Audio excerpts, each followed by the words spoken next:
حکومت پاکستان کی طرف سے یہ اعلان کر دیا گیا ہے کہ سینماز جو ہیں پاکستان میں ان کو ٹیکس فری کر دیا گیا ہے. وہ جتنی بھی کمائی کریں گے ان پر بھی کوئی ٹیکس نہیں ہوگا. اس کے ساتھ ساتھ ڈاکٹر صاحب لوگ شامل کر رہے ہیں اس مسجد کے بل کو جس میں بل لگ کے آ رہے ہیں پی ٹی وی کے یا دوسرے تیسرے کئی طرح کے ٹیکسز لگ رہے ہیں. یعنی مسجد پہ ٹیکس ہے, اساتذہ کو محروم کیا جا رہا ہے, سینما کو ترویج دی جا رہی ہے. اس والے سے آپ کیا کہتے ہیں؟ دیکھیں میرے خیال میں یہ کمپیریزن درست نہیں ہے کہ ہم سینما کو اور مسجد کو کمپیئر کریں, خاص طور پہ اس طرح کے ایشو میں. لیکن جب ہم فائنانشل لوگ سوچ رہے ہیں جب فائنانشیل اسپیکٹ کی بات کرتے ہیں پھر کمپیئر کرنا پڑتا ہے. میں اسی طرف آ رہا ہوں. جی بالکل. دیکھیں ظاہر ہے جب آپ کچھ رعایتیں دے رہے ہیں اور اس اعتبار سے کہ ان کو ٹیکس نہیں ہوگا, ٹیکس فری کر رہے ہیں اور ان کو مختلف مراعات دے رہے ہیں, تو مسجد کو آپ نے کیا دیا ہے؟ تو دیا مراعات تو آپ کو مسجد کو دی جانی چاہیے تھی, مراعات تو مدارس کو دی جانی چاہیے تھی. آپ مراعات کن کو دے رہے ہیں؟ ان کو. مسجد کو خاص طور پر جو کمپیئر کیا جاتا ہے اس کی وجہ یہ ہے کہ پی ٹی وی کا بل جو ہے وہ آج بھی تمام بلوں کے اندر لگ کے آتا ہے. یعنی جیسے مسجد میں کوئی ٹی وی دیکھتا ہو, اور وہ اس میں مسجد کو کبھی بھی استثناء نہیں دیا گیا پی ٹی وی کے بل سے بھی. حالانکہ پی ٹی وی کے بل کے ساتھ مسجد کا کیا تعلق؟ کوئی تعلق نہیں. ویسے تو پاکستان کے اندر جتنی بھی مساجد ہیں اگر ان کو بجلی کے بلوں سے فری کر دیا جائے تو بھی کوئی حرج نہیں ہے. اس لیے یہاں اتنی چوری ہوتی ہے بجلی کی اور اتنا پاکستان کے اندر جو مختلف جگہوں پہ بجلی کا غلط استعمال ہوتا ہے, تو وہاں سے کٹ لگا کے اگر یعنی ڈاکٹر صاحب افراد کو یونٹس معاف ہیں جو محکموں سے تعلق رکھتے ہیں, لوگوں کو معاف ہے, خدا کے گھر کو معاف نہیں کر سکتے. خدا کے گھر کو نہ کوئی یونٹ معاف ہے. یہ بھی کیا جا سکتا ہے کہ اتنے یونٹ, اور بالکل میں سمجھتا ہوں کہ ابتدائی یونٹ کی بجلی بھی دے دی جائے تو مسجدوں کا کام چل سکتا ہے. اور کچھ یعنی اب تو خیر مساجد بہت ساری ایئر کنڈیشنڈ ہو گئی ہیں تو بل زیادہ بھی آتے ہیں, تو اگر کوئی ایئر کنڈیشنڈ کرے تو وہ اس کو آپ بے شک بل دے دیں, لیکن جو ایک لمٹ تو رکھ دیں, کوئی تو مراعات دیں. لہٰذا یہ جو کمپیریزن ہے یہ اس وجہ سے ہوتا ہے. باقی رہی بات سینما ہاؤسز کی, تو سینما ہاؤسز کو فنکشنل کرنے کے لیے اس طرح کے اقدامات اٹھائے جاتے ہیں, اور خاص طور پہ ہماری جو وزارت اطلاعات ہے ان کا تو کام یہی ہوتا ہے کہ وہ اداکاروں کے ساتھ اور مختلف جو اس طرح کے لوگ اس محکمے سے تعلق رکھتے ہیں ان کے ساتھ تعلقات اچھے رکھیں.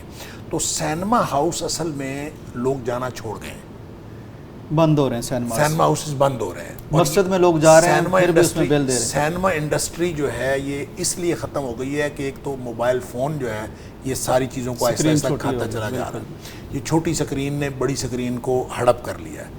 اور دوسرا یہ کہ اگر فلمیں ریلیز ہوتی بھی ہیں, کوئی اس طرح کا معاملہ ہوتا بھی ہے, تو اس کے لیے بھی لوگوں کے پاس گھروں کے اندر اتنی بڑی بڑی سکرینیں آ گئی ہیں کہ لوگ سینما ہاؤس جانا پسند نہیں کرتے.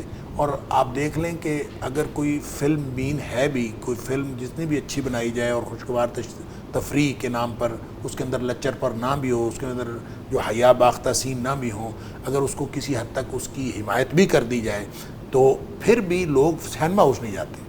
تو اب یہ تو حکومت کا ایک اقدام ہے کہ لوگ جو ہیں وہ سینما ہاؤسز میں آئیں.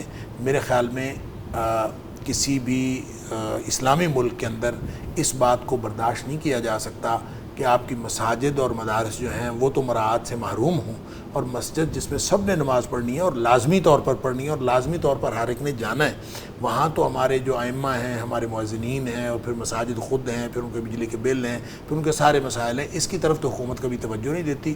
یہ تو ساری کے ساری لوگوں نے خود اپنے عوام الناس نے اس کا ارینج کیا ہوتا ہے. تو سینما ہاؤسز کے بارے میں ایسی کیا ضرورت پڑی تھی؟ وہ بھی عوام الناس اپنا ارینج کر لیں, اور اگر اس کے اندر کسی کے اندر سخت طاقت ہے. اور دیکھیں عام طور پہ جو سینما ہاؤسز کے مالکان ہیں یا اس انڈسٹری سے متعلق جتنے بھی لوگ ہیں وہ کوئی غریب لوگ نہیں ہیں.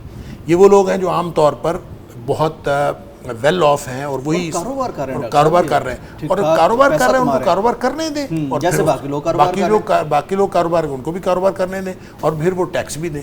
لیکن ہم یہ کر رہے ہیں کہ ان کو فری کر کے گویا کہ ان کو یعنی ایک ان کو خصوصی سلوک کا نہیں, ان کو مراعات دینے کا مطلب یہ ہے کہ یہ شاید یہ طبقہ جو ہے وہ بہت ہی محروم تھا اور ان کو آپ نے مراعات دے کے تو ان کا استحقاق جو ہے وہ اسٹیبلش کر دیا. تو یہ درست بات نہیں ہے. کاروباری لوگ کاروبار کرنا چاہیے اور ان کو اسی طرح ٹیکس دینا چاہیے جیسے دیگر کاروباری لوگ ٹیکس دیتے ہیں, اور اگر ان کو کیا ہے تو پھر اس طرح سے ملتی جلتی اس کے ساتھ جڑی ہوئی بہت ساری, اس انڈسٹری کے ساتھ جڑی ہوئی بہت ساری اور انڈسٹری ہے کہ پھر ان کو بھی مراعات دینی چاہیے.